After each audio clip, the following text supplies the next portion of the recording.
Club Dart. Morris's idea was to have the Fringe just coming out to say a very quick few words where we are, Morris. Are you ready? I'm ready.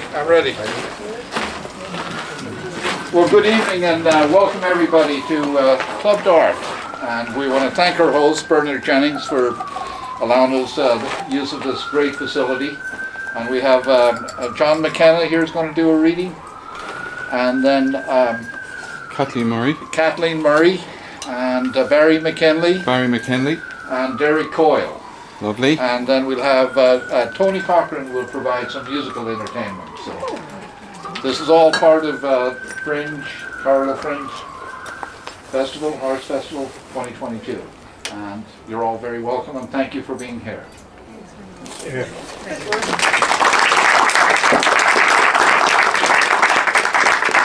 So again, you're all very welcome, and just to say that it's little segment pieces which will entertain us, and when we have one set done, we're going to all have to pick up our chairs and go inside. It's unprecedented this weather, and to have something on that you can have it outside.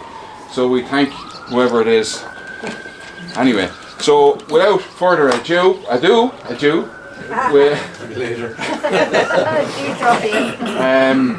The man who's coming up is, he's not. We're not tremendously fond of Kildare people, but we make exceptions, absolute exceptions, for John McKenna. And would you give him a warm welcome, please?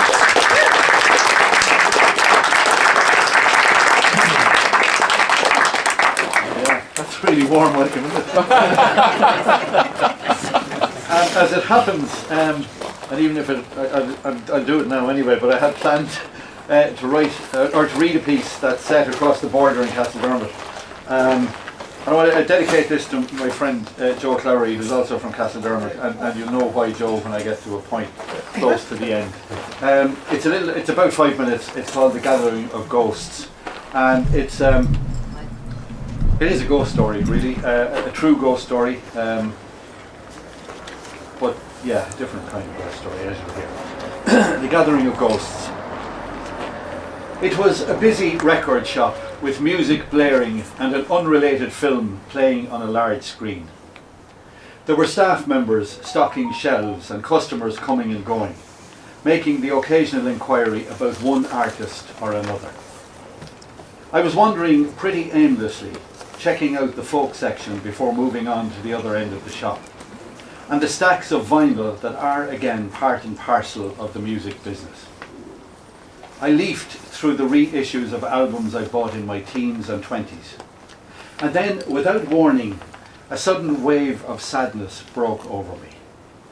And just as suddenly, the shop seemed filled with the shadowy figures of young men and women I had grown up with, and their younger brothers and sisters whom I had taught. There were the shadows of students who had danced on Saturday nights, boys and girls who had jived and swayed in the almost derelict youth club in Castledermot in the early 70s. Teenagers who had danced in the same decrepit building 10 years later, when I worked in the village as a teacher. There was the smiling girl who was waked in her wedding dress a week before what should have been her wedding day. The young man whose life came to a sudden and untimely close on a moonlit road, the engine of his motorbike still roaring long after the life had gone from his broken body. The beautiful, laughing young woman whose life ended in childbirth. They and a dozen others jostled gently around me, looking over my shoulders, searching for a favourite album or song among the stacked racks of vinyl. I listened carefully to their laughter and wordless chatter as they argued about the merits or otherwise of this band or that. I saw them frown over the names of singers who had surfaced long after they had gone, the frustration of unheard music and unlearned words furrowing their brows. What had they missed in leaving early? What tunes might they have whistled or sung had they lived longer? And suddenly, on that cold, bright morning, a night fell. But what night? Any one of 100 when the music played from the twin decks in the corner of that sad old building that was, for those 3 or 4 hours, transformed by coloured bulbs and the smell of weak coffee and the laughter of teenagers into everything that life had to offer: concern, nervousness, hope, love, a kiss, a word, a promise, an arrangement, the thought of a long starlit walk home. And all the time the music played and the body swayed, slow or fast, and everything was possible. My eyes fell on a couple dancing slowly, his arms wrapped protectively around her head on his shoulder. And they were lost in the shared dream of a life that lay ahead. And part of me wanted to tap them on the shoulders and tell them the truth that I knew about their lives. But I didn't, couldn't. Instead, I let them dance away, enfolded by the music and the possibility of the moment. Grief and loss would come in their own bad time. For now, I left them with their love and hope and wrestled with my own sadness, that emotion that comes trailing memory and the knowledge of what might have been. I couldn't help but think of the lives that young couple had hoped and aspired to.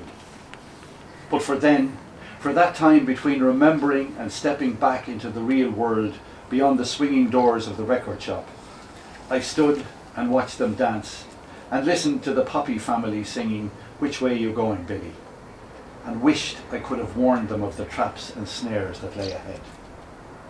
But we live in the now, and perhaps that is one of the saving graces of this life. Thank you.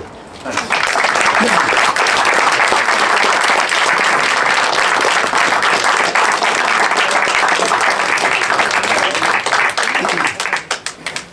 It's so comfortable to hear your voice, John. It's so lovely. Oh, now you're just trying to make up. In fairness, I am. I was a bit nervous there, and I should have elaborated on the Kildare thing, because you know what I mean. Like, Kildare people, God help us all. And now, who have we next? Only another Kildare man, and he glorifies in the fact that he's from a town or a village called Kill. So I want you to give a very warm welcome to him. He's the lecturer in creative art, creative writing. He's the head book cat basically up there in St. Pat's College, right? And will you give a warm, dark welcome to the poet, Derek Kyle.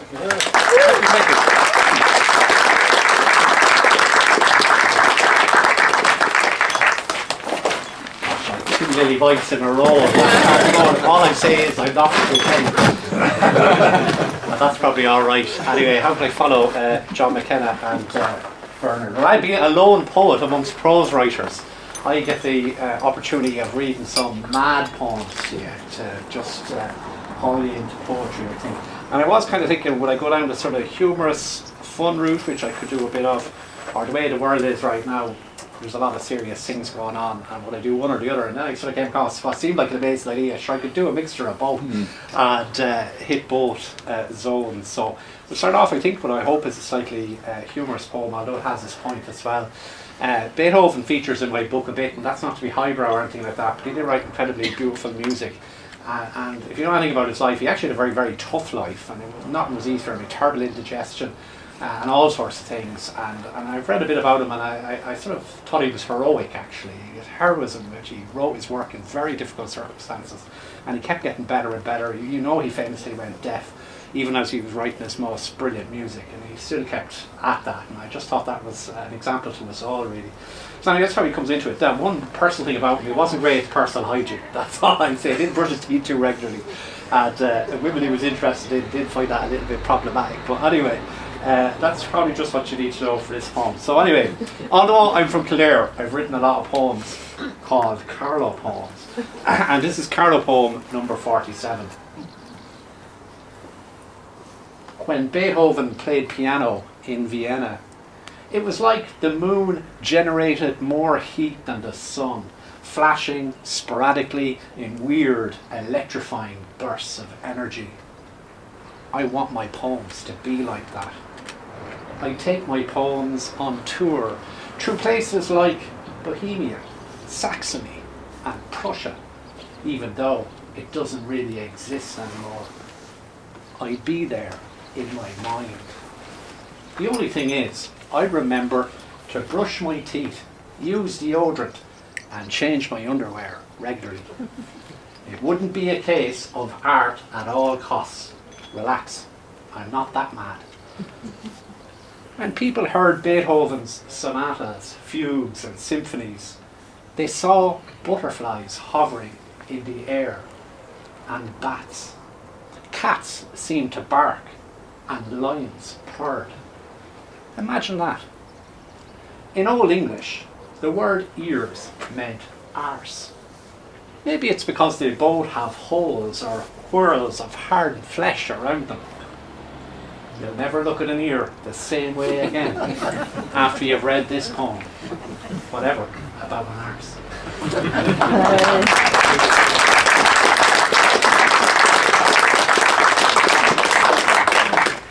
If I could get away with that much, I might go a little bit lower again. And sure, COVID's driven us all mad, and I kind of thought Pembroke Club Dart might be the kind of club where I could read a poem like this. It's not everywhere you could do that. Jennings will be taking issue with me afterwards, wondering what sort of a sandwich do you think I'm running? Anyway, so here you go. Anyway, there was a word in this, I'm sure you all know what it means, maybe you don't, but I can't really explain it because that'll give the game away. So anyway, here we go. I'll just say a bit about writing the poem. I wrote the first sentence, which is really the first 3 lines of this poem. It came out of nowhere and it left me with a problem. I was like, where do I go from there?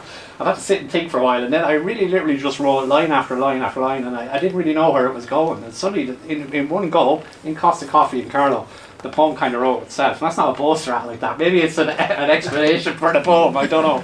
Anyway, look, here we go. Carlow poem number 177. He tried to buy some oxytocin in the supermarket, but all he got was a banana. Himself and the banana got very close. In fact, he peeled the banana and took great pleasure from placing it in his mouth. This poem is not a metaphor. The banana was a banana with the faintest shade of green all along its yellow skin. It was from Brazil, but he never felt the urge to burst into a spontaneous samba after he swallowed it virtually whole. Although, now that he thought about it, this seemed like a neat idea. It was raining outside though, somewhat drizzly, and he knew, deep down inside, no matter how hard he tried to imagine it, his Jameson and Coke would never taste like a caipirinha. And this wasn't just down to the fact that he had no lines. He had all these thoughts after eating his banana. Stay away from coconuts.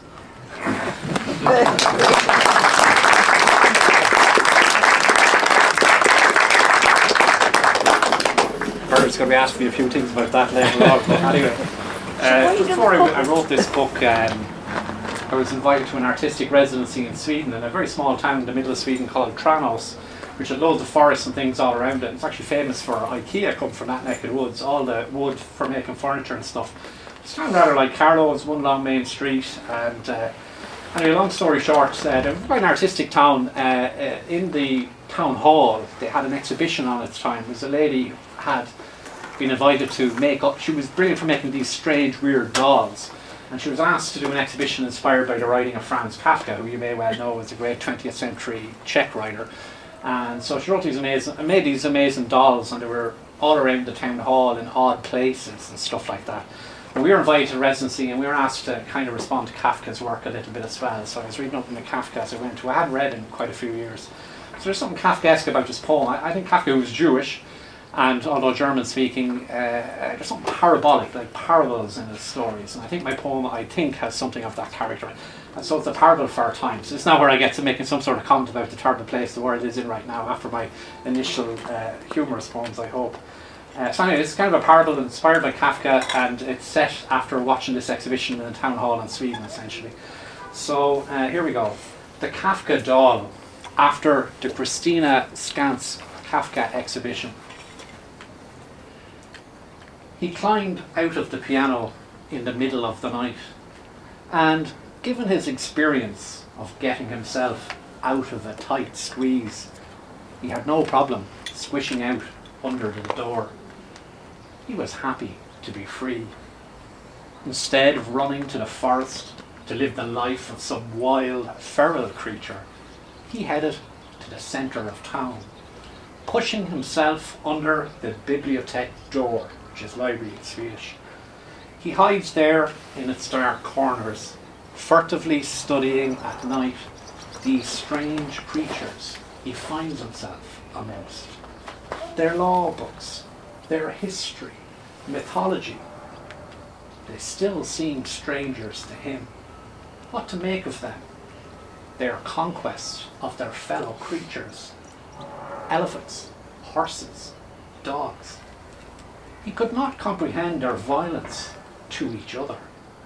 In his world, you tenderly caressed your brother, tightening his stitches when you had to, so that he didn't fall apart. Above all else, he taught them lost.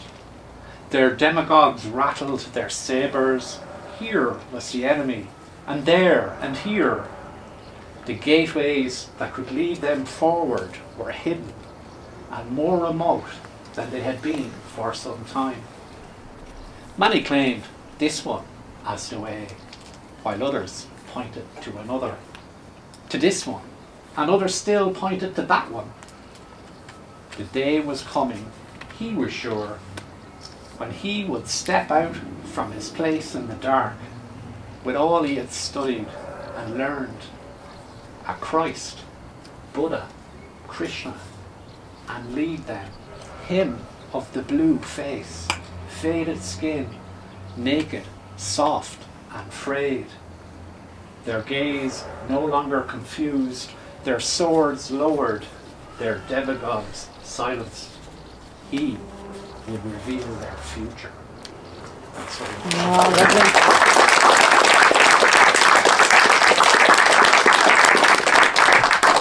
while we remain, and I have two more poems just to say that poems are relatively short, I think.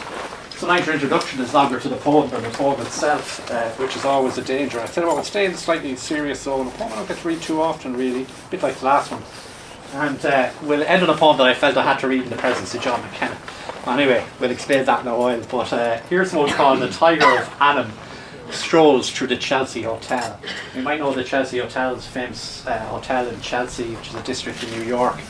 It's very famous back in the day for all the literary characters that hung out there. Andy Warhol lived in it for a long time. Dylan wrote most of the songs on Blonde on Blonde when he was resident at the hotel. And Leonard Cohen hung out there for a while as well. Anyway, that sort of thing. And I refer to a number of those characters in the poem. Tiger of Annam comes in. It was a mythological creature in Asia associated with wisdom. And it made me think of a certain tiger that was wandering around Ireland for a few years and disappeared very quickly, you know? So that was the strange connection in a way I made in my mind. So anyway, I think this is this one. I'm happy to bring in Carlow, which you recognise at the end of the poem, I think. So here's the Tiger of Annam strolls through the Chelsea Hotel. It was like he had crawled out of La Guernica, the black tiger who strolled through the lobby one fine Monday afternoon that summer. Mr. Normal, the midget man, didn't notice. Distracted by Mr. Zold humming a gypsy song about love lost. Mr. Zimmerman missed him too. His vision of Joanna leaking through broken gas pipes and crawling across the roofs of lazy, hazy, sunlit apartments, sultry, captivating and lost, distracted him. Mr. Warhol was too busy filming a woman weeping quietly, curling her hair, lost in her looking glass, to notice a black tiger staring intently in the corner. If the black tiger knew how to express dismay, he would. He wanders up the stairs, out the fire escape, across Chelsea, down by the waterfront. And the last he was seen was this morning, walking down by Tesco, Woody's, Costa Coffee, heading toward the Barrow River in search of water and a truer north. I've seen him on the way. I'm going to finish on another mad, naughty poem, because Leonard Poem just happens to feature quite a bit in this, and we all know Professor McKenna is rather enamoured with Professor Cohen, so anyway, I just thought this might be a fitting one to bring into my... everything in this poem is purely imagined, that's all I'd say. And it's that hour of the night, and it's that type of place. I'm sorry, Bernard, where we can read a poem like this. So here we go. Carlow poem number 61. In the dream, I shrunk to the size of a pea. Maybe that way I thought I could get into the bed of a prince. But all I got was Puss in Boots, who got up and ordered a beer from the barman. I'm sure it was a German craft beer. He was a feline of impeccable taste, after all. The barman looked remarkably like Leonard Cohen. He was eating a banana and seemed to whisper under his breath, "I'm your man." I knew there was no cure for love, but maybe Lenny might be a little bit of fun for a while. Boys will be boys, after all. Lenny told me in bed he'd made up what he'd said about Janis Joplin in the bedroom of the Chelsea Hotel. I thought it was a ruse in order to get me to give him a blowjob. Never trust a folk singer, they never tell the truth, whatever about Canadians. As for men, well, they'll tell you sugar is sweet and violets are blue, both of which are true, but it's the cheap attempt at crap poetry that turns the stomach of an honest woman or any man with a taste for something beautiful, said in earnest. I want to be a CD next time around. When I am sitting quietly in the corner, I'll spin around and make music. Like Enya, I'll paint the sky with stars. A fine job after a few jars of Orinoco Flow, a craft beer made in Boris by a three-legged German leprechaun who retired from Braun after growing up in Berlin after the Cold War. He was often heard to say, "Ireland's grand, but Carlow's perfect. Anything for a quiet life." Myself and the German will make impeccable love to the sound of the bonny Donegal lass, oh Caribbean blue. All in the abstract, of course, which is far more tantalising than the real thing. As for the rest of the world, well, you can all go and fuck off.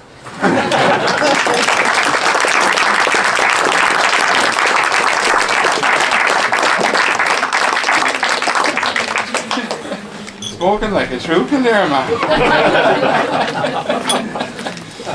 Oh, lads. Thanks very much for your silence. It's absolutely fantastic to be out in the fresh air. Are you all happy? Does anyone want water? Everyone okay? Oh, yeah. So our next artiste is a lady whose name I had never heard until John McKenna said to me, "There you are." And she's originally from Carlow, and Kathleen is the first Irish winner of whatever it is, I beg your pardon, and sorry, The fish. and the prestigious Davy Burns, I beg your pardon, my notes. Her debut novel, The Deadwood Encore, was a small rumour, right? I've been asking people, has anyone ever heard of this lady? And everybody knows her, right? And they know her because she's from Carlow. Her dad was out in Grange for 37 years as the principal. And so my dad worked for 40 years across the road in Cochrans. He came to Carlow in 39 and he was a blow-in. Carlow was a very small town at the time. And I'm still a blow-in, you know. Whereas Jim Bean has been here for 1,000 generations. But Kathleen, anyway, because she's from Carlow, the word is that this is going to be the biggest hit for Christmas. So tell all your friends that this is the one to get. the Deadwood Encore, Kathleen Murray.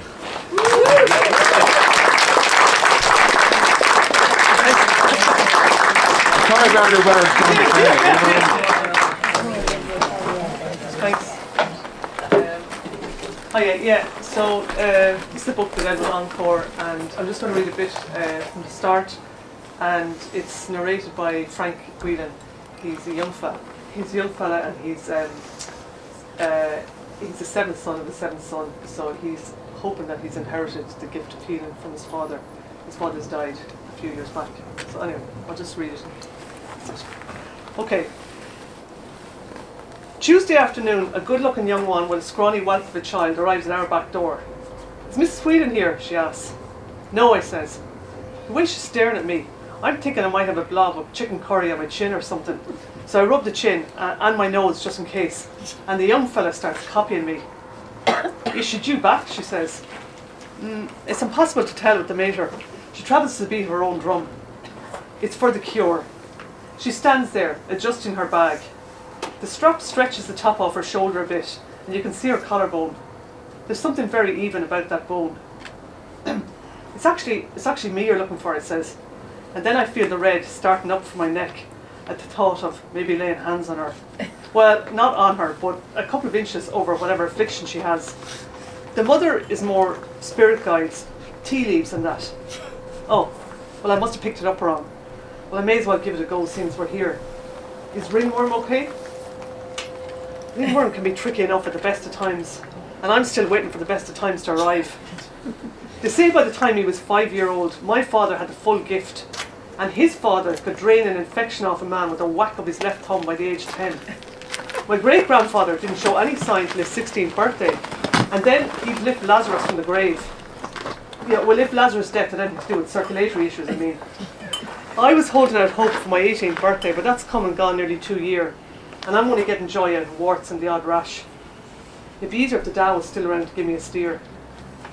Oh, Granda says, come on in. Where is it mostly?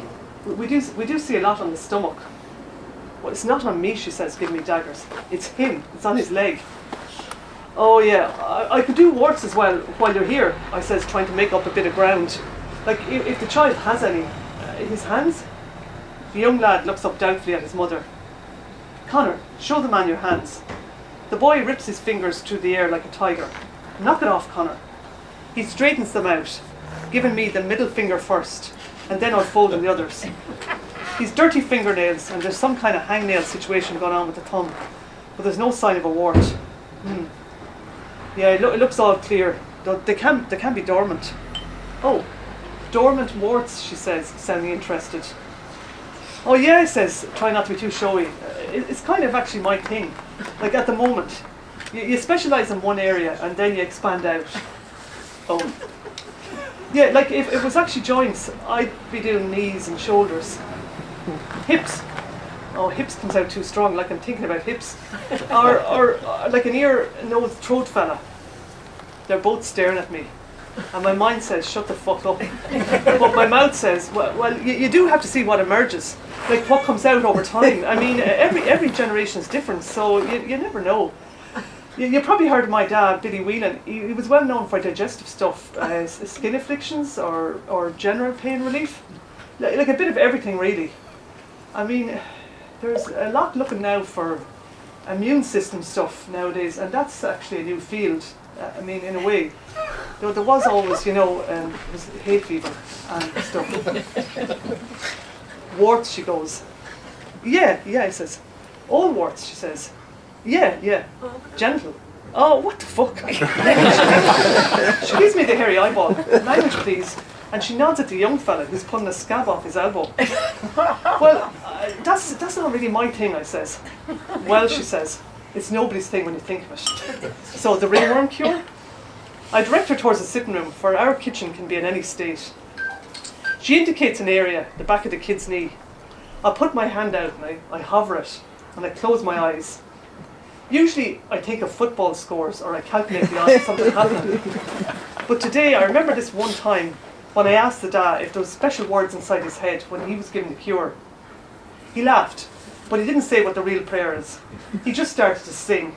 Something about touching a leaf or the sky or a baby crying. Finish it for me, Frank, he said. I'd heard him sing it a million times, so I put my head back and I gave a welly. I believe. Well, there you have it, son. There you have it.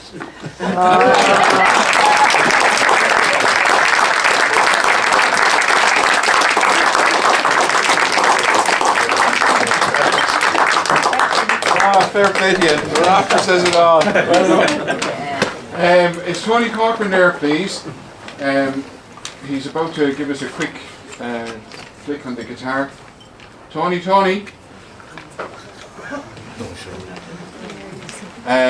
Tony likes to make a dramatic entrance. Have a chair, come on. I asked Tony would they say anything about him, and he said that for several years now he's been trying to grow a moustache, and that like learning a bit like his talent for playing the guitar, he's almost there. Off we go.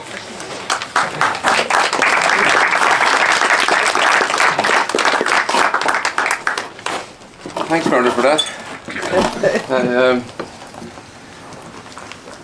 I played a lot of songs from the 60s. This is kind of a child of the 60s. This is one of the first songs I actually heard that turned me on to kind of folk music in that day. A song called Catch the Wind by Donovan.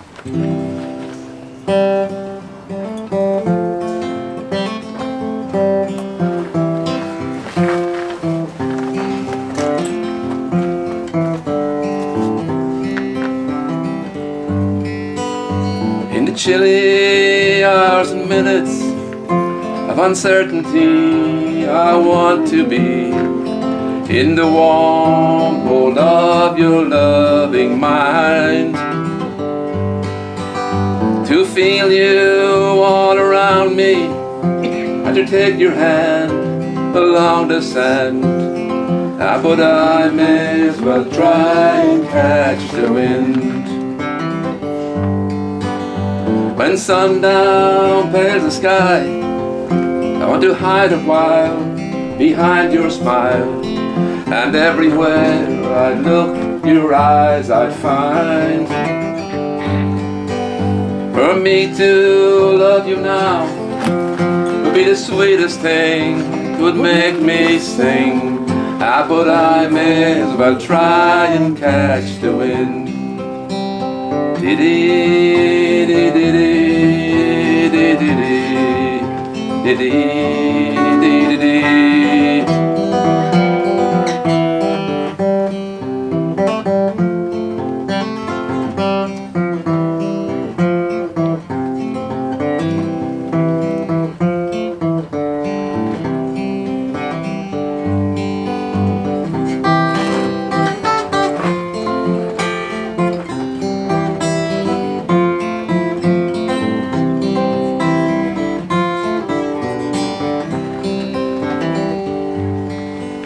When the rain has hung the leaves with tears, I want you near to kill my fears, to help me to leave all my blues behind.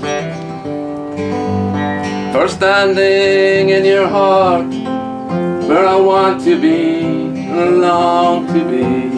But I may as well try and catch the wind.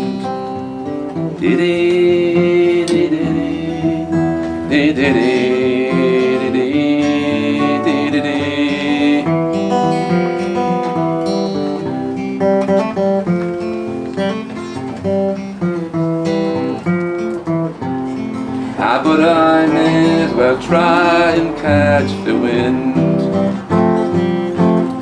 Oh, lovely.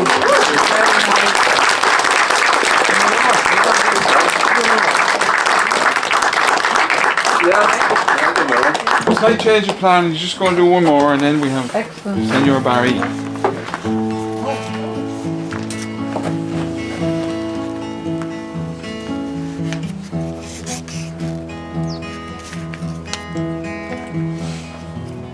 Oh, the sisters of mercy. Oh, crunky.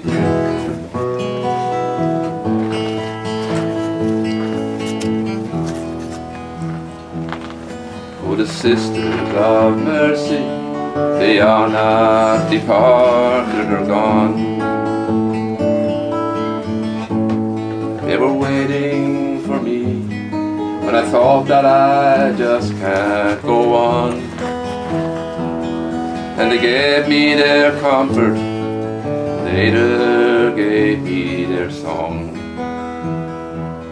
Oh, I hope you run into them, you who've been traveling so long.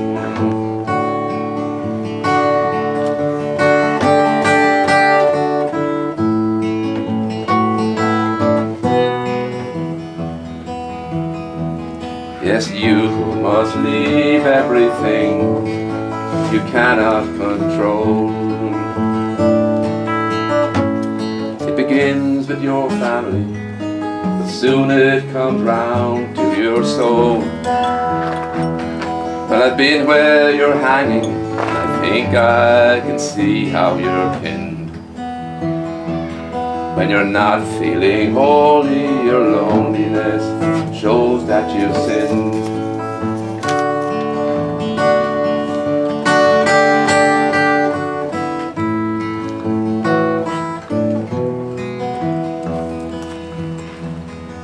They lay down beside me, I made my confession to them. They touched both my eyes, and I touched the dew on their hem.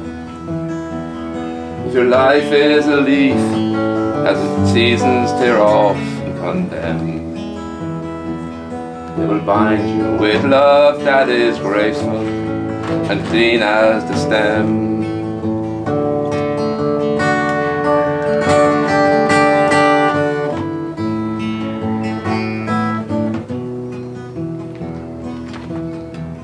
When I left, they were sleeping. I hope you run into them soon. Don't turn on the light, you can see they're addressed by the moon. And you won't make me jealous if I hear that they've sweetened your night. We weren't lovers like that, and besides, it would still be alright. We weren't lovers like that, and besides, it would still be alright.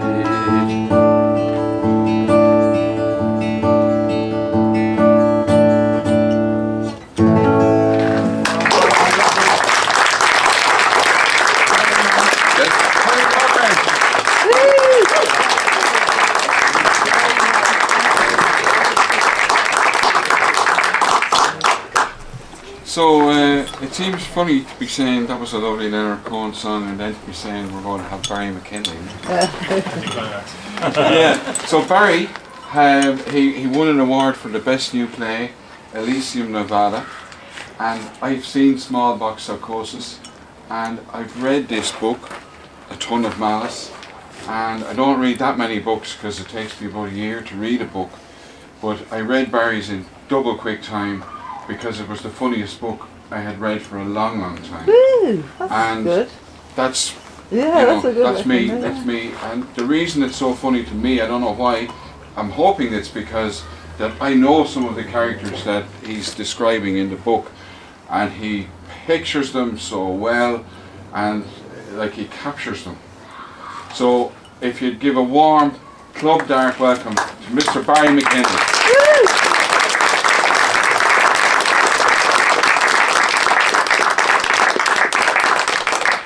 Just to say a quick thanks to Bernard. Thanks very much for having us all here, and it's great to get this opportunity to read this thing again. I hadn't read it in a while. This is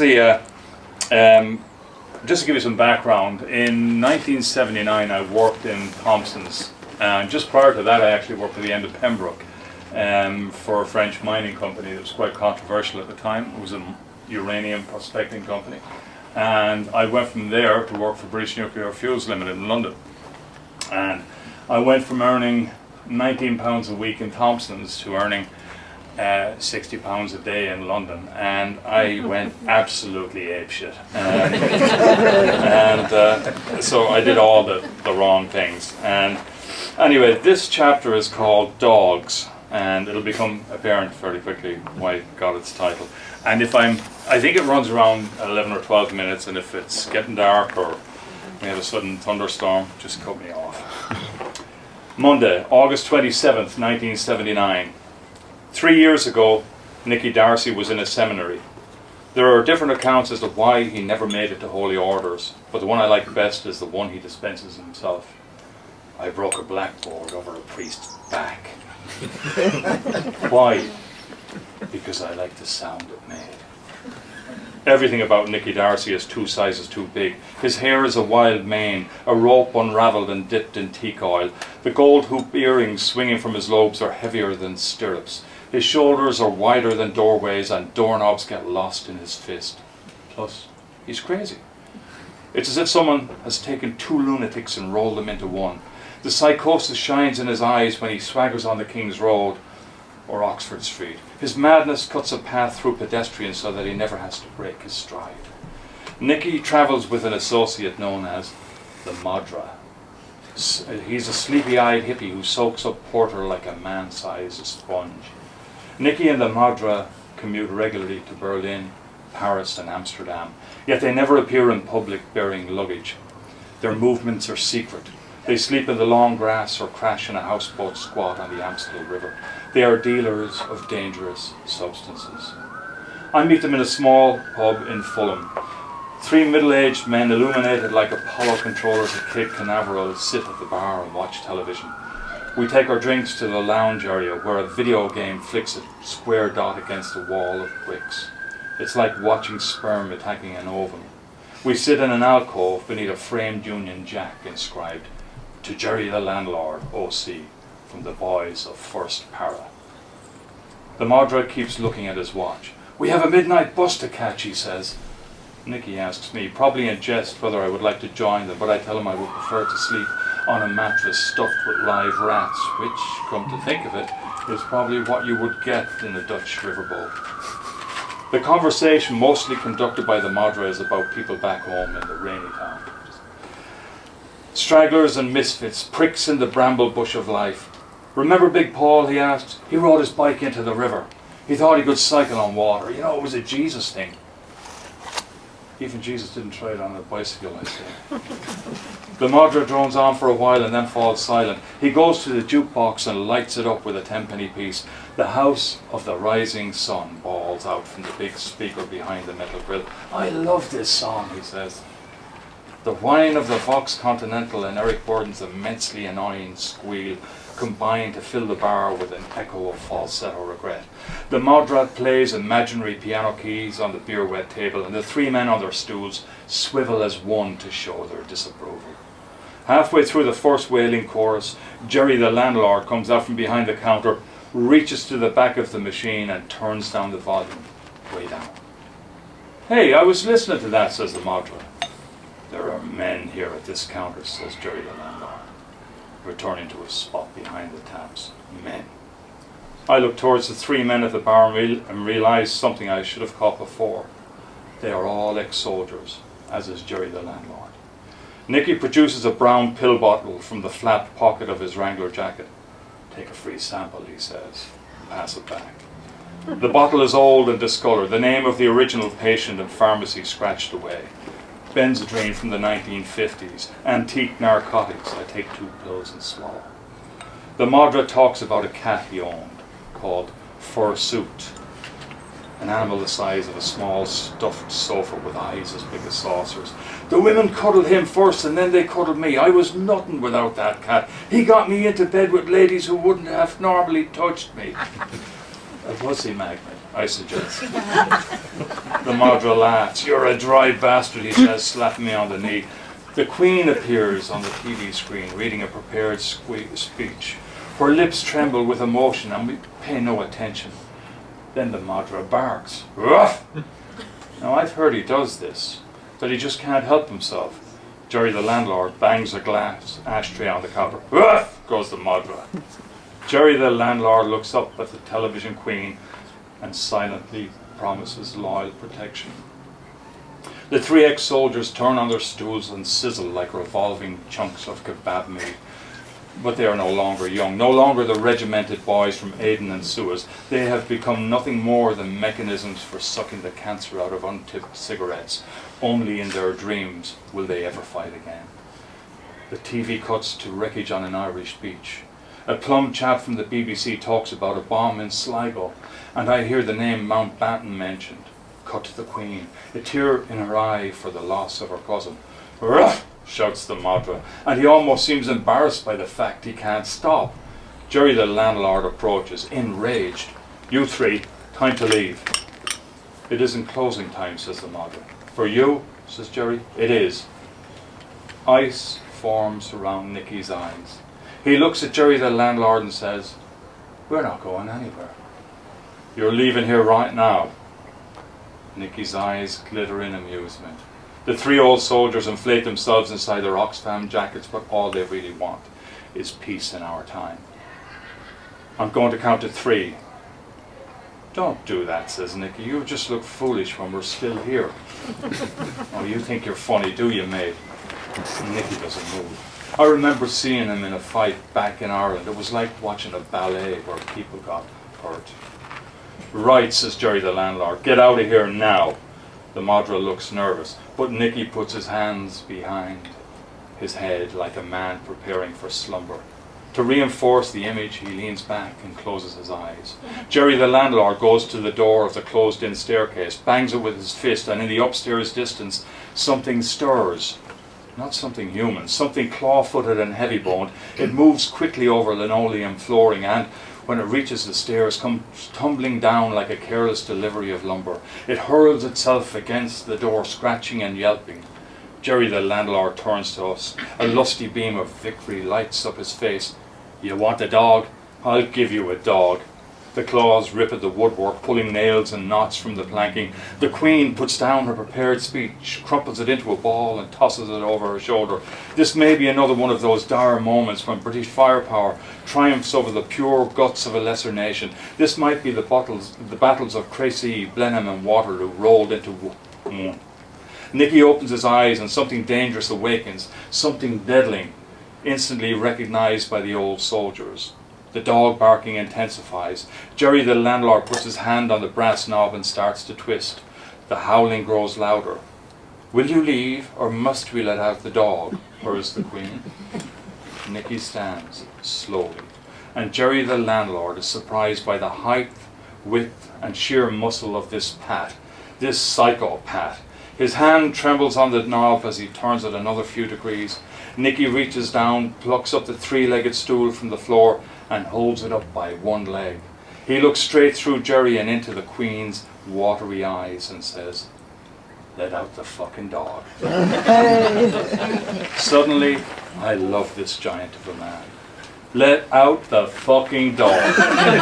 At a stroke of 800 years of calamitous and humiliating defeats are wiped from the slate of history. It does not matter what happened under Cromwell's whip or Cornwallis's hoof. This is a victory of historic proportion. In Selma, Alabama, it was "We shall overcome." For the French, it was "Liberté, égalité, fraternité." For the Cubans, "La lucha continua." And for the Israelis, "Kadima." Finally, the Irish have their own battle cry, an instantly recognizable call to arms: "Let out the fucking dog." Jerry the landlord drops his hand from the doorknob and the three old military kit bags turn away towards the carnage on the television. The Queen looks vanquished. Not even God can save her. We hold our ground. Nicky passes around the pack of drum tobacco and we roll up and luxuriate in the thick smoke of the battlefield. We relax and let the clock tick away until closing time. Then, on the stroke of 11, we stand. We march towards the exit with heads held high. We pause at the jukebox and Nicky inserts another 10-penny piece. He reaches behind the machine and turns up the volume. Way up. The air outside is warm and muggy. I pocket the pill bottle and slip a £10 note into Nicky's massive hand. The darkness separates us. A bus is waiting somewhere to take them through listless hours and heaving sea into the heart of a foreign land. I should go with them. I should. But something keeps me rooted here, in this moment, in this city, in this England.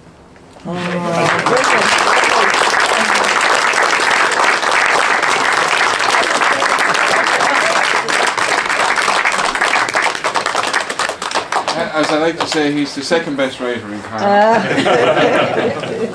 And who's the best? He hasn't been born yet. Well done, Barry. We're going to have a 5-minute break that lasts 15 minutes, and there's a possibility we might move inside. We're not sure yet. We're going to discuss it and see what we're going to do. So there's 3 toilets here. They're a little bit tricky. The one inside is fine, but these 2 have 2 doors. So you have to manoeuvre the 2 doors. And we might move inside for the last half an hour or whatever we do. So just mingle and talk with yourselves, and don't be talking about Betty. Impossible. But you're very welcome, Betty. The return of that.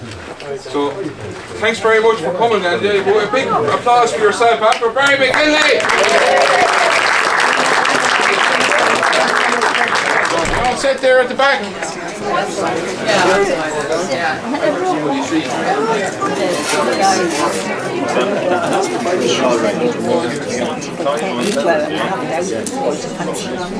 As you can see, I'm kind of new at this, right? Keep practicing. What kind of a laugh was that?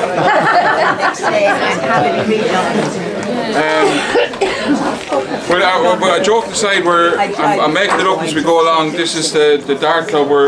We're aiming for world domination, and we can't wait for the war to be over so that the Russians can come back. And you know, we need the Saudis and we need the Colombians. We need them all. You know, we need money for the Dart Club. So it doesn't look like I'm going to get any money out of any of you anyway. That's for sure.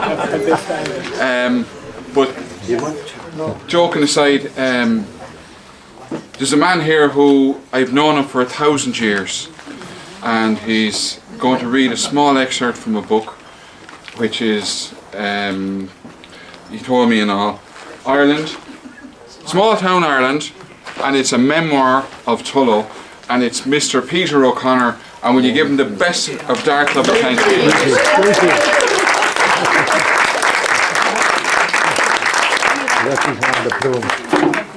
Hello, Eugene. Eugene. Hi, Peter. Did I say Peter? Sorry, Eugene. Beg your pardon. And I'm from Carlow. I came from Galway today to save his skin. I want to tell you, the best thing I can do is tell you the history of that little book. In my leaving cert, I did my first bit of serious writing. I'm nervous.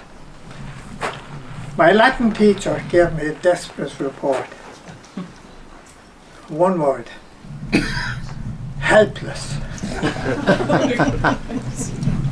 After Christmas, the school magazine came and I got my own back. And I wrote a diatribe about a little, he was little, fella who smoked too much, thought too much of himself, and I finished it with a bit of Shakespeare. You can't beat Shakespeare. All the perfumes of Arabia would not sweeten this little man. I never wrote another word for 23 years until I thought about the bikini. In the Villa de Casals in Sicily, there are a couple of pictures of 7 or 8 ladies in bikinis exercising, they said. There was no other word about the bikini until 1948, when a French engineer, imagine, designed the bikini for his mother's drapery shop. The rest is history. They got Brigitte Bardot to wear it, and so on. And I wrote an article about that, but it was a serious article. Economic theory and the bikini syndrome. You see, the bikini broke three of the most basic economic laws that there are. First of all, it must be able to do what you say it does. You can swim. No, you can't swim in it. I know, I've seen them in Galway. And secondly, that's the first rule. The second thing, the second law that broke was, the more they criticised it, the bigger were the sales. Right? Mm-hmm. The opposite of the way it should have been going. And the third thing was, the smaller it got, the dearer it got. So try selling cabbage like that, or diamonds. So I wrote an article, Economic Theory, on the bikini syndrome. Is my time up? No. And the press took it in heavy black print and paid me. So then I wrote another article. At that time, this would be 1980 maybe, they were all for these fellas who were extroverts, and they wanted to hire extroverts because they would sell stuff and so on and so on. And they built exercise halls with all their extra taxes and so on for these people to... But they forgot about two very important people who were not extroverts. Einstein and Gandhi. Gandhi became a barrister in London, went back to Bombay to practice. First case he had was about a bicycle. Who sold the bike? He went up to cross-examine, and the judge had to take the case from him. He wasn't able to, he was too shy to cross-examine the witnesses. So he went off to Africa, South Africa, and saved the Indian people in South Africa from becoming part of the apartheid regime. They weren't blacks, they were allowed on the white beaches. So I wrote an article about that and sent it to, Einstein, of course. He didn't qualify for university. He was stupid. So he worked in an office in the copyright department in some place in Switzerland. So Business and Finance took that front page, sent me money. Oh, I wrote something else that year. I wrote a short story for the Hennessy. I was getting copy. I only came second. And we were invited up to the celebrations. And the art director or art editor of the Irish Times came to me and said, they don't like stories about clergy anymore. It was about two priests who gave up a game of golf in Lahinch and went down and poached 2 salmon on the main road with stroke hulls and got away with it.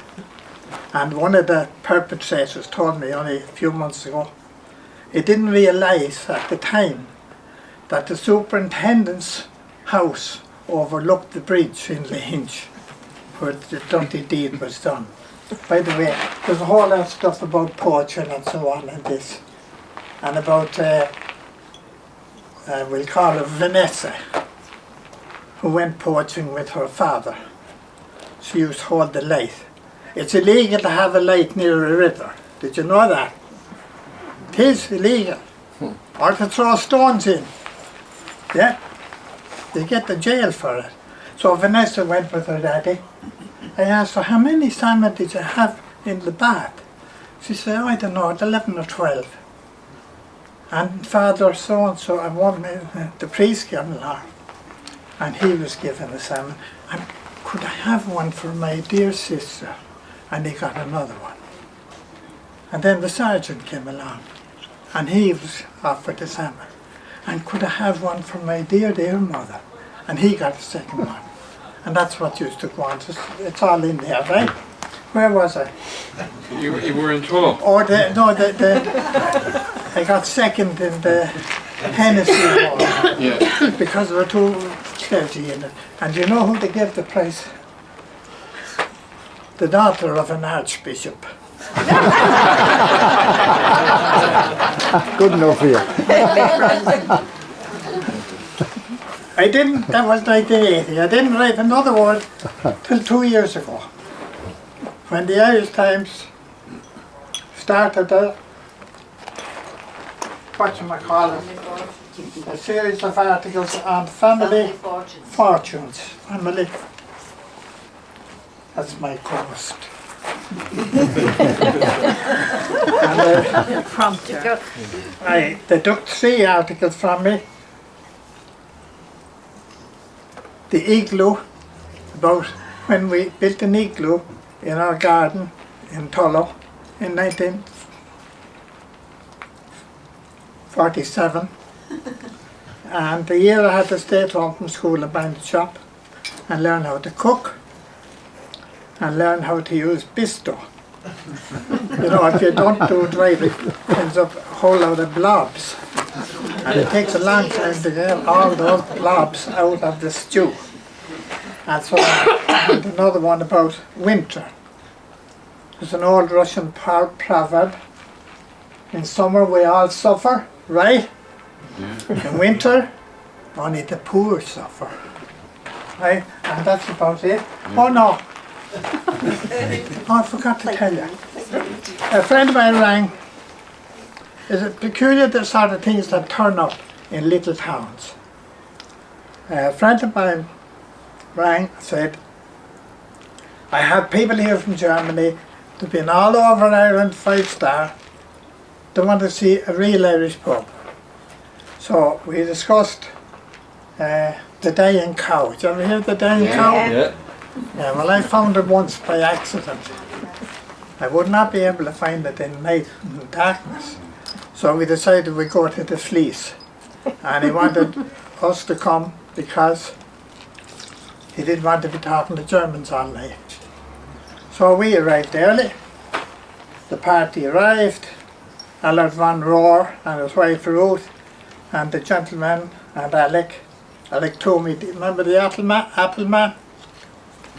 Al Datton? No? No. Alec Toomey. And the gentleman was introduced to Esther. Esther held out and he took her hand. Do you remember Audrey Hepburn in Roman Holiday? Yeah. Just like that. Kissed her hand. And then Ruth introduced him. Prince Louis Ferdinand, the Crown Prince of Germany, the grandson of the Kaiser Wilhelm II, and yours truly. And we had a few pints in the Fleet. But not many people can say that.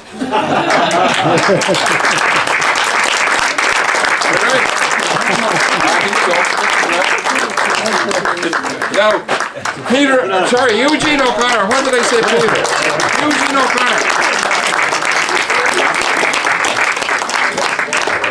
There's a small little thing in my head says Peter could stay go for a lot longer. And thanks very much for giving us the spiel. Eugene. Anyway, listen, we're back to the programme and it's back to the John McKenna. I forgot to mention, you know, I had everything written out, like he's written 2,300 books. You know what I mean? And how he's read all of them, nobody knows. But he's the nicest Kildare man in here tonight, second nicest Kildare man in here tonight. Would you give him a warm welcome, Mr. John McKenna?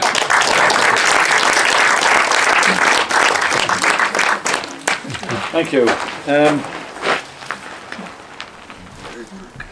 Coincidentally, this kind of picks up for Barry, well, same general period of time, and London.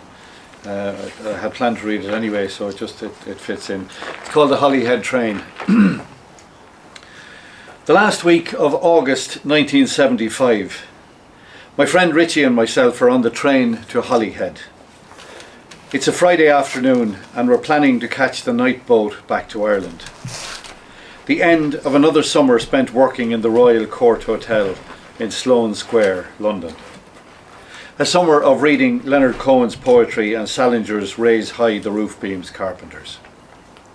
A summer of saving money and living in a small, hot room that might have been our last when one of the other hotel workers tried to burn the place down one night. A summer of art galleries and waiting on Piccadilly Circus for love to find us under the blind eyes of Eros. And walking down Portobello Road for miles and seeing films that might never be released in Ireland. A summer of music dominated by 10cc's I'm Not in Love and Rod Stewart's Atlantic Crossing. It's a month since the Miami Showband massacre and the 5 deaths on that night. And it's 2 weeks since the deaths of 5 people in a bar on the Shankill Road. And just a couple of days after the bombing of Oxford Street in London, which injures 7 people. It's not a good time to be Irish in England. And we haven't long settled into our train seats before a man and later a woman sit opposite. Like us, they're in their early 20s. As the train pulls clear of London, the man engages us in conversation. And once he discovers we're Irish, the jokes begin. Not particularly funny and mildly irritating, but we grin and bear them. I suppose we don't feel the need to defend ourselves. But the jokes are just a prelude to a more robust and vitriolic attack on most things Irish. From our dependence on England for work, to our unwillingness to become involved in the Second World War, to the indiscriminate bombing and killing of people on what our travelling companion describes as the mainland. Why can't you people just get on with killing each other, if that's what you want to do, he asks. Heads begin to turn. I mean, I don't mind you coming here to work, but I want to be able to trust people I work with, don't I? I mean, I don't want to be looking at your luggage and wondering if it's going to explode or blow me to kingdom come, do I? We say nothing, but silence is not the answer. The man goes on, reminding us again that we've been collecting English wages, which is all well and fine, if we don't then turn round and try to kill innocent people. That, he tells us, is the lowest of the low. Only venomous snakes stoop that low, and he doesn't want them slithering and crawling out of the Irish Sea, dragging bags of Semtex behind them. And that is when the young woman seated beside him puts down her book and turns to him and says with polite but steely certainty, "I think you should shut up now." And to my amazement, he does. Not another word until he departs at Crewe, with a 5-letter farewell that is aimed, we agree, despite the anatomical implications, at all 3 of us. And then we get talking. The young woman is from London, but she's travelling to Llandudno to visit her grandmother. We swap stories about college, about music, about books, about jobs, and about London. We list the films and exhibitions and plays we've seen that summer. Richie tells her how poor a play Loot is, and how it was a waste of time and money even crossing Sloane Square to see it in the Royal Court Theatre. She tells us about the places we might have gone, the free concerts we should have seen, the music we could have heard at St. Martin in the Fields. We laugh a lot, and she tells us how much she'd like to visit Ireland, and we tell her the do's and don'ts of the country we call home. Flint, Prestatyn, Rill, Colwyn Bay. The towns pass like poems. We buy coffee and cakes and talk about the important things in our green lives. And then the train begins to slow again, and the young woman smiles and says this is her station. I carry her bag the length of the carriage. The brakes scream like angle grinders and we clatter to a stop in Llandudno. She steps from the open door to the platform below, and I step down and place her bag beside her. She rummages in it and produces a box of chocolates. For you, she says, to prove that we're not all full of hate. You don't have to prove anything, I say. Well, just for you then.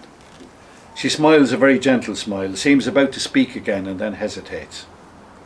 A porter comes along the platform slamming doors and whistling. I step back inside the carriage and he bangs the door between us. I open the window and lean out. The platform is almost deserted now, the shadows cutting shapes on the sun-soaked concrete. You could get off this train, the girl says quickly. You could get off here, now, with me. I didn't get off the train. Instead, I watched the girl out of sight and she watched me. Possibilities, decisions, consequences, uncertainty. All the ifs and mights and maybes. But something of that moment has remained with me for 47 years. A moment not in a yellow wood, but on a sunny railway station platform, where two choices diverged, and the rest is a large part of that space that we call a life. Thanks a million.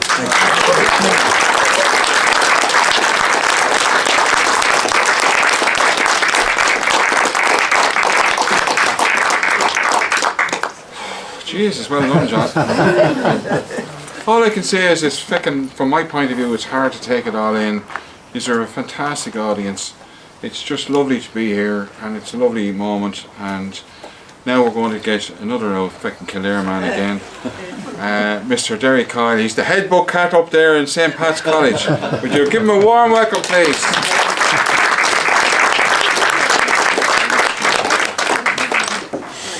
Well, I'll just say a little bit about a project I'm involved at the moment. So it's a great opportunity to read a new poem or two. Well, I'm going to read one, and this is hot off the press. But anyway, the last couple of years I had a great opportunity to work with a Carlow-based composer called Grania Mulvey, who you might well know, who's based down in Loughlin Bridge, one of the leading composers in Ireland at the moment. I've been very lucky to work on a few projects with Grania. And an opportunity came up to seek some funding from Carlow County Council to work on a project together. I would write a few poems and Grania would set them to music. And I thought it would be very nice to involve our very own Colin Broderick, who's a great uilleann piper here from Carlow, and David Ayres, an American guy living in Carlow many years, played here many a time. I'm sure some of you have seen him play, to get them involved in the project. Anyway, we applied to County Council and we got the funding. I think it was I had to write the poems now, and I had promised to do something a bit mad here. I was going to imagine the Austrian composer, deceased about a century, Gustav Mahler, in Carlow, meeting Tom Waits, who's alive and well, last I heard, and they'd be hanging out in Carlow together, and what would happen if these two figures met. So that was a bit of a challenge, and I thought it would shake Grania up a little bit as well. Not that she was in need of a shake. But anyway, first poem, which I'm not going to read now. Mahler's hanging out in Carlow, and he died before he finished his 10th symphony. But I imagined him in my poem, he's writing his 11th. Now, he was famous for bringing in strange instruments into the orchestra, were new at the time, for the mandolin, for example, and so on. I thought he's come to Ireland and he's discovered uilleann pipes. I thought it'd be great if he worked one of those into his symphony. So that's what I imagine him doing here in Carlow, believe it or not. Anyway, then I had Tom Waits hanging out in Ireland. The great thing is, when I read about Tom Waits, is that actually he knows Ireland very, very well, and he's married to an Irish-American lady called Kathleen Brennan. And he wrote a very big album of his in the early 80s called Swordfish Trombones, and it wasn't until I was reading around discovered actually he wrote most of the songs for that in Ireland, down around Tralee. I thought, this is fantastic. I can have him in Carlow writing songs very easily and knowing Ireland very well. So that ends up being the second poem. He's down in Ballymurphy, by the way, or just outside it in a caravan, writing the songs in my second poem, which I have written at this stage. Anyway, the third poem I'm going to read for you is Mahler and Waits meet each other. And they meet each other in Joyce's bar in Boris. And Mahler sits down to play the piano, and Waits is playing a banjo, and you'll hear about it. And in the middle of all that, I have, some of you might recall Margaret Barry, the famous travelling singer from the 50s and 60s. And I imagine her back from beyond, and she's lilting to the tune. And other figures come in and out. I was happy to get Colin Broderick into the poem, actually, and David Ayres, who are going to feature hopefully on the final work. And all this is a very long advertisement for the fact that later in the year, keep your ears out, and we hope to premiere this work probably in Carlow College St. Patrick's at some point. So anyway, this is the final poem of the piece, where, as I say, I have the two boys in Joyce's very fine bar in Boris, and this is what happens. So here you go. This is Carlow poem number 123. Mahler looks up to Waits, he who has lived like a monk for his music. His wry notes a prayer St. Francis of Assisi could recognise. This is a song for the lame, someone laid up on a pallet ready to be lowered through the roof. It tells its story without words, speaking the way a lock of hair placed in the hands of a dead man speaks. Only when they play, they seem to fill the room with the odour of pink chrysanthemums. Your eyes open to an avenue of horse chestnuts in full bloom, their white candles enough to see you home on a dark night. They look like they have ridden into town on some old nag or donkey. Mahler sits at the upright piano in Joyce's back parlour. He is in need of a shave. Waits plucks out the tune on a battered banjo strung with fishing line, occasionally turning his head to strike a marimba, his foot tapping out something somewhere between a waltz and a polka. I lay my head against the wall and close my eyes to Margaret Barry's lilting. Her voice has sprung from a well deep in the heart of the Schlieve blooms. It has the force of the barrow behind its grooves.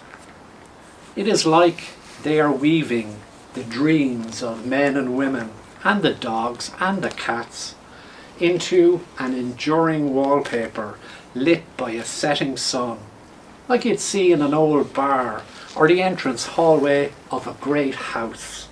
Something elegant to take the cold look off a wall. It is defiant of decay, oblivious to must. Sitting on a low stool, a one-armed dwarf clacks away on the bones. His beat suggests Grafton Street, around dawn, some Saturday in May. These are the dreams of the Boris Festival. Colin Broderick on Uillinn Pikes cast a shadow of Liam O'Flynn on the wall. But there's those who say it's really Leo Rosum. And the blue notes of David Ayer's guitar conjure the voices of Ella, Billy, Nina into the room. It is like you have stepped off a station platform on a journey that sees you pull out of Paris and dropped off in old Istanbul, all on board for the Orient Express. Along the way, you've climbed the Alps, oysters, chicken à la chasseur, duck, beef with chateau potatoes, turbo, chocolate pudding. There goes Agatha Christie. Hello, Ernest Hemingway. Mahler provides the stiff upper lip of Vienna, while Waits prowls the centre of Istanbul, a feral tomcat, wailing harmonies from the balcony of the minaret just beside the Blue Mosque.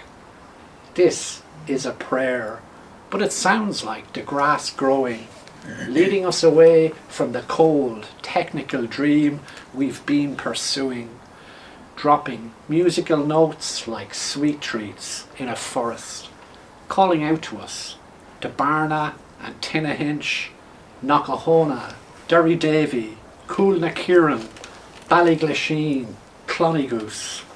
The melody rises and reaches out to Dublin, London, New York, Paris, Mumbai, Beijing.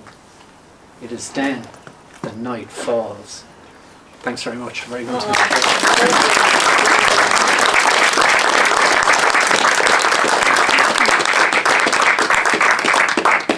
Wow. It's the first time I've ever heard Hemingway and Cloneygoose in the one poem. Very good. Jenny Mac. Where are we? Sorry, did I tell you about this book that's going to be the big hit at Christmas? Anyway, it's Kathleen Murray, and it's a very warm welcome for Kathleen. She is just about ready, I think, Kathleen. Oh, yeah. Lovely, off we go. Sorry now, lads, it's fantastic to have you here. Is everyone comfortable? There's no one, anybody wants water? Does anyone want anything else? Listen, best of attention for Kathleen Murray. Thank you.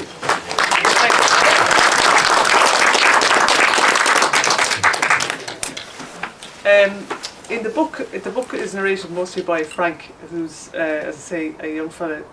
But at a certain point, his father comes back into it in the guise of a small statue. That's the Deadwood, and he occasionally has things to say about what's going on. And Frank and his friend Hopper and the Deadwood go on a journey together. So they're going from Carlow to Wexford on a little odyssey. Anyway, this piece I'm going to read is in the voice of the Deadwood, his dad. Okay. Anyways, it's often a mistake can set you on a path to where you should have been heading in the first place. I know Frank's annoyed at me now. He thinks this whole trip has gone sour. But I still maintain the only thing to do is try, even if you haven't a clue how things will turn out. That's what I tell him. As far as the healing went, the ones that come good were as mysterious to me as them that didn't. That's the trick, to be able to live with whatever way the cards fall. You could straighten out some fella's knee, have him walk tall for the first time ever. He could step out your front door, walk across the street and be knocked down, stone dead. It's been known to happen. I often wondered the same thing about the Browns Hill Dolmen on the Hackstown Road. The lads that hauled them stones into that particular field and propped them up, they'd have had no sense they'd gone a bit beyond other dolmen makers, would they? Like, as far as I'm aware, they weren't travelling around the country specialising in this particular aspect of monument building. It was just a local job by local bios. Did they think to themselves, come here lads, we'll go big on this one? Or was it random? Did it just happen on the biggest top stone already lying in the field and heave it up? They might even have been considering a bigger job, maybe even looked at a bigger stone, but it was beyond them. They lived and died, not knowing that they had created something special. It was all in a day's work for them, no more than them slaves in Egypt. Because it could have been the same scenario with the pyramids. Maybe that the gaffer wasn't on top of his game and he got the plumb lines a bit off. Next thing you know, the walls are coming in to meet each other. The pharaoh has a look and it says, feck it, we'll go for the Toblerone instead of the 4 walls and seal job. And here's the thing. Say you were one of the worker ants and you were left finishing the pyramid. You were the last labourers after, what is it? Would it be 50 or 100 years? You're fixing in the blocks at the top. You do your bit, you head down the scaffolding, you get your arse whipped for your efforts. On to the next job. Maybe the first paw of the Sphinx, or digging out a dam across the Nile. Or maybe you were left behind to sort out the snag list. Because there's probably no end to a construction job like that. By the time the lads at the top had smoothed off the last trowel of plaster and satisfied themselves with the effect they'd achieved, there was probably another crew starting repairs at the bottom. A badly hung door that won't close right, or a leak over there, or crooked coven. And there was no photographs back then. So to realise the magnitude of the whole operation, you'd have had to remember how long it used to take you to carry a hod of bricks to the top or haul up a bucket of water. But you'd have no sense of its place in history, and there'd be no place in history for you. Thanks.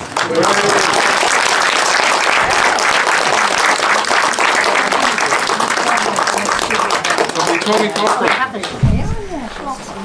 Tony.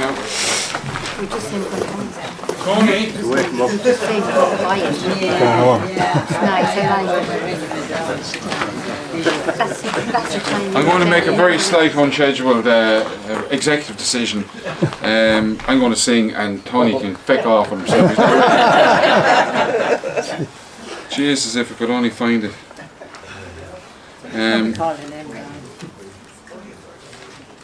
Is it one of your own birds? No, Brendan Harding wrote the song. Like, lots of people here know Brendan, and the story was they were having a song for Carlow, and Brendan wrote the words, he gave them to me, and like, I just said it, you know, about an hour before the deadline that I put it into a dictaphone and I'd send it in, and sure enough, it didn't make the final 12. Yeah. I mean, Tom Moore, like, would have gone into a studio, and the fella who won it, got a fella from Carlow, a nice fella. Yeah. But anyway, he was in class with me, the fella who won it. So this is the shortened version of Brendan's song, and it's a song for Carlow. For to write a song like any man, sure it's what I wish to do. To tell about the place I love in words both fine and true, and let the one who's never seen the beauty of my home imagine in his nightly dream the place where I come from. On Leinster's mount above the vale, the 9 stones standing proud, a blackbird perched upon a rock, his song he sings aloud. The tombs of kings and chieftains, they lie many on the land. From Borris to Rathvilly towns, they were built by native hand. The Barrow carves her course so wide through gently rolling hills, her waters giving life to land as over rock she spills. Past Loughlin Bridge and Monavjug flowing to the sea, the nature of her riverside is a pure delight to me. From Clonegall to Ballintown you'll find no finer sights, and south to Ballymurphy beneath the Blackstairs heights, the Abbey of St. Moling where they bowed their heads to pray, as the sunlit rose above Kaleshin hills at the dawning of the day. In Carlow town her castle stands, a beacon to our past, of how a troubled nation she has found a way to last. Though blood was spilt around her stones and mothers cried in pain, now flowers grow among her halls in sweet free Irish rain. Every child of God, they surely love the place where they belong, and every corner of the earth, well, it's praised in its own song. But my song, it's about the place where I was born and raised. I love my county Carlow until my dying day.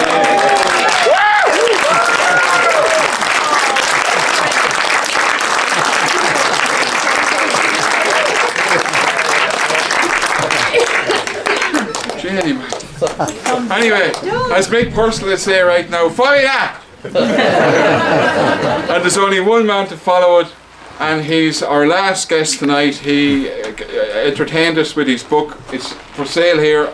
If you want a present for Christmas for somebody that you really like, buy this book. Please give a Dart Club welcome once more for Barry McKinley.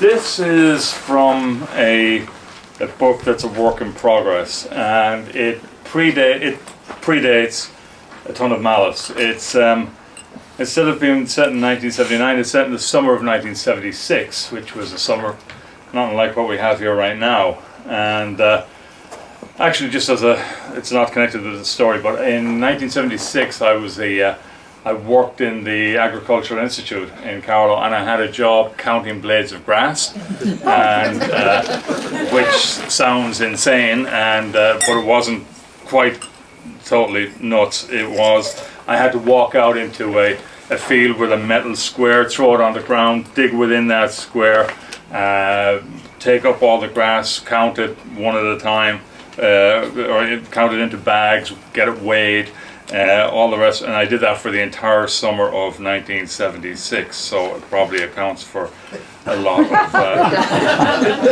what we have here. Anyway, it starts. In the hot golden summer of 1976, Joan Wilson invited me to her birthday party like a duchess commanding a waiter. I'll expect you at the house at 9, properly attired. Properly attired? Nobody in our town knew how to present themselves. Most of us looked as if we dressed in the dark in a jumble sale. The Wilsons lived in a stone mansion 6 miles from town, and they operated a British car dealership. Morrison Minis? I asked. Jags and Jensens, she replied, wrinkling her nose in disgust. We met at an inter-school debating competition, but how I got on the team was anybody's guess. The teacher in charge told me to wear a dark polo neck jumper and stare at the girls. You'll unnerve them with that scary expression, he said. Well, I could also draw a threatening finger across my throat, I said. Just the polo neck will do, he said. We were still beaten badly. The situation probably wasn't helped by the fact that I, according to the judges, appeared to be arguing on the wrong side.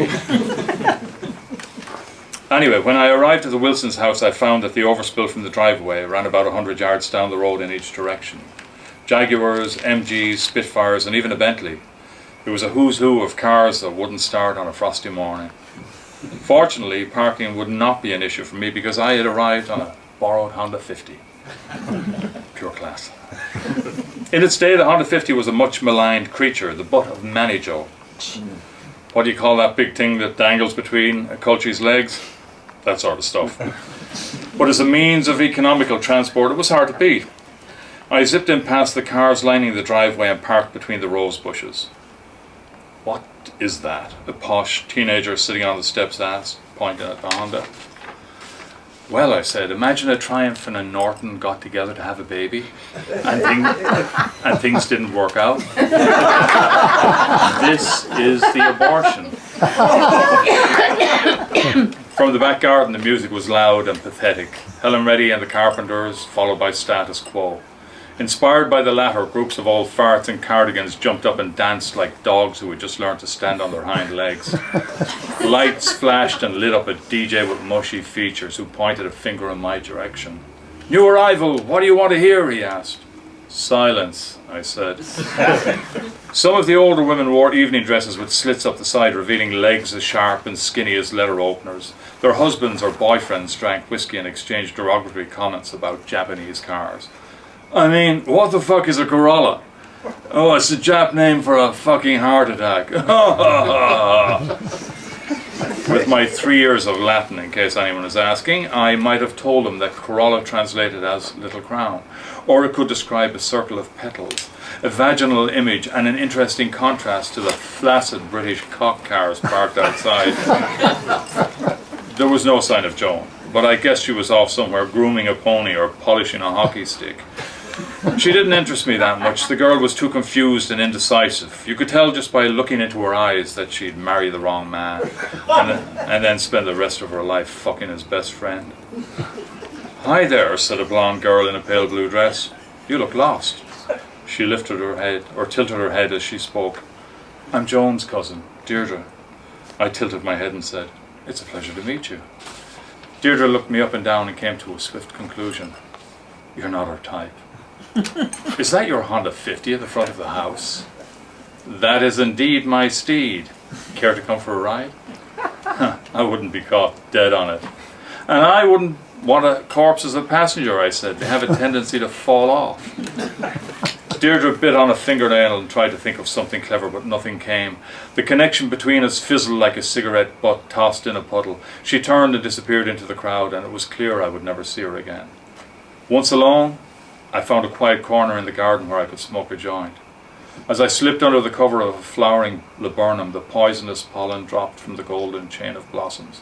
On the tennis court, two of the women with letter-opener legs tried to entertain the courtside men by pretending to be lesbians, but the men didn't notice. They were too busy making dumb jokes about Datsuns. It sounds like something an Alabama cotton picker would say. That sun's burning me up. I cracked a fiver's worth of black Moroccan hash with a thumbnail and sprinkled a few pellets on a Rizla. The DJ put on Love Will Keep Us Together, and I wondered about Captain and Tennille. How did he get to be the captain when she did all the work? He was nothing more than a fucking musical stowaway. I lit up the joint and smoked. In the sky beyond Wilson's garden, a burst of night steam rose from the sugar factory and filled up the heavens. In our town, we didn't need to import clowns. We made our own. And while the cannery gave us thunder, the steelworks produced our lightning. Bored stupid, I was just about to leave when Joan made an appearance, and it was amusing to see her wearing the regimental black dress with a slit up the side. She was far too young to be sexy, with slight arcs instead of full-blown curves. A Joan of Arc, if you will. And the underperforming cleavage made me think of weak old balloons with most of the air vacated. Joan held hands with a pasty-faced boy who hated me at first sight. Eric, this is Barry. Barry, Eric. We exchanged sneers. Eric's father imports all sorts of interesting stuff from Africa, she said. Slaves, I asked. Huh. You must be the hooligan on the scooter, said Eric. I smiled sweetly and replied, and you must be the perineum. Not having the benefit of my advanced Latin, Eric waited dumbly for an explanation. Oh, it's somewhere between a cunt and an arsehole, I said. Sometimes it's possible to tell from a woman's expression when you've gone that little bit too far. Joan touched her chin with an unsteady hand, and her exposed leg disappeared back into the slit like a scared creature running for cover. This was probably the first time she had seen me, truly seen me. At the school debate she had engaged with an intense young man in a black polo neck sweater. And granted, he seemed to have an interesting method of debating, crossing over the fence and apparently joining the other side, but that made him all the more intriguing. Now, for the briefest moment, her eyes flashed up and down, taking it all in. The grubby sneakers and the flared Wrangler jeans, the t-shirt with the word Clash printed on it. How could a boy who cared so little about himself ever care for anyone else? Eric wore slacks, brogues, a polo shirt and a sweater tossed over his shoulders. He was fully evolved. He had the membership, but I didn't. Even my name went against me. Barry. I sounded like a redcoat in Butland, someone who would carry a woman's bag to her chalet and then wink as he pinched her bottom. Years later I would see Joan Wilson again, middle-aged and drunk, swerving along the station road. Her bumper clipped 1, 2 and then 3 parked vehicles. A wing mirror hit the road and bounced. She got out of the car and staggered. I thought she looked good, even though her face had been sewn into a tapestry of misery and pain. She picked up the mirror, studied her face, frowned, and then drove away, bumping against both curbs and dragging a twisted bicycle behind her. I felt sorry for her. Not because she was drunk and out of control, but because she was driving a fucking Subaru. But that night, in 1976, at the front of Wilson's house, I found that someone had tipped a Honda 50 into the rose bushes. I picked it up and swept it clean. On the ride back into town, the hot air turned cool at 30 miles per hour, and a hole in the exhaust pipe woke up every farm dog along the way. When I arrived at the Shamrock Square, I could see the carnage of a Saturday night had already started, with 4 men fighting like drunken gladiators, their kicks and punches hitting more air than flesh. Outside the Cafe Napoli, a girl called her best friend a fucking whore bitch and then burst into sobs that could be heard clear across the galaxy. The green neon flickered outside the Harp Bar, and the town transformed into an emerald city where every staggering drunk was a scarecrow in search of a brain. And when a chartreuse couple kissed beside the bus stop, their bodies melded together so perfectly they might have been carved from a single block of malachite. I rode past the cinema, the toy shop, the pharmacy. In the potato market, the old triangle pool hall was still open, servicing the late shift men from the sugar factory, creatures who lived in darkness and squinted along their queues like snipers. On Castle Hill, I received a wave and a cheer from a bunch of young men in leather and denim, the Lonely Ones hiker gang, so called because most of them didn't have motorcycles and they hitchhiked everywhere. They spoke a language known as fluent sprocket, a combination of swear words, engine parts and insults directed at the Gardaí. Outside Dirty Dick's Chipper, a place that specialised in deep-fried blood pudding, offal burgers and crispy tripe, the splatters from the slaughterhouse walls mixed with the scrapings from the butcher's floor, I saw a schoolmate, Joe Kelly, sucking on a crew bean sticking out of a paper bag. There appeared to be a pig's toenail glued to his cheek. It was good to be back amongst my own people.